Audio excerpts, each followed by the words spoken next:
guys, welcome to my channel again. I'm very excited because you guys have been engaging with me and most of you have asked me to be your mentors, and that is actually exciting because it shows how dedicated you are to your studies. Well, today I'm just gonna talk about a few topics that I didn't touch on. First of all, I'm gonna talk about tax, and then I'm gonna talk about financial accounting and groups. So in terms of tax, I just have a few tips. Honestly, I cannot teach you tax. Tax is like a law. You can't teach someone a law. You just have to stick to it. You just have to follow the law and abide by the law. And make sure that you know and understand the law, what it says. With tax, what I'll say is that you must just flag your books, your tax legislation, especially the sections that you don't know and generally don't remember. So I'll suggest that you flag those because it's for your own good. And then in terms of case law for tax, it's at the back of the book. It's in your interpretation notes. So all the case laws are there.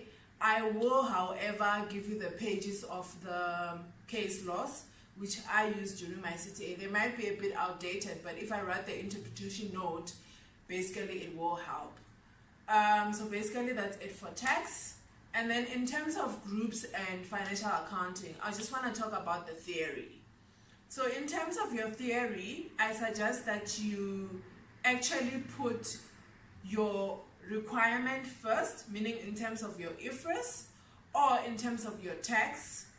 If you do know the requirement, or if the requirement is too long for you to write it out, you can use the paragraph number as a reference. But in terms of tax, you really can't do that. You just have to write it out because you have to explain each line item. So in terms of financial accounting and group statements, in your theory questions, just reference the paragraph number of the requirement that you're talking about and then elaborate. Or you can elaborate first and then put a reference of that paragraph. You'll still get the mark. The reason I'm saying this is because you do get marks for actually stating the requirement. I think it's half a mark. It's actually a mark for the entire requirement and the elaboration, and it's actually half a mark for the paragraph and half a mark for the elaboration, which means that you get 1 mark. So I'll suggest that you do that.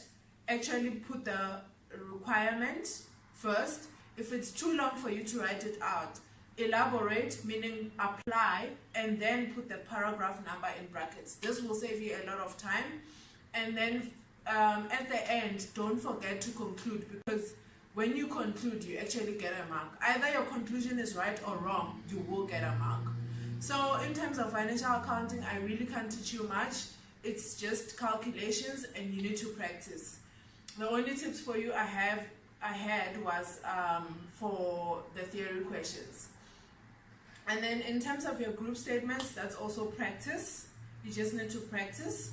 And well, your theory questions, I've already touched on that. I hope this video was useful and I hope you're ready for the test. Bye!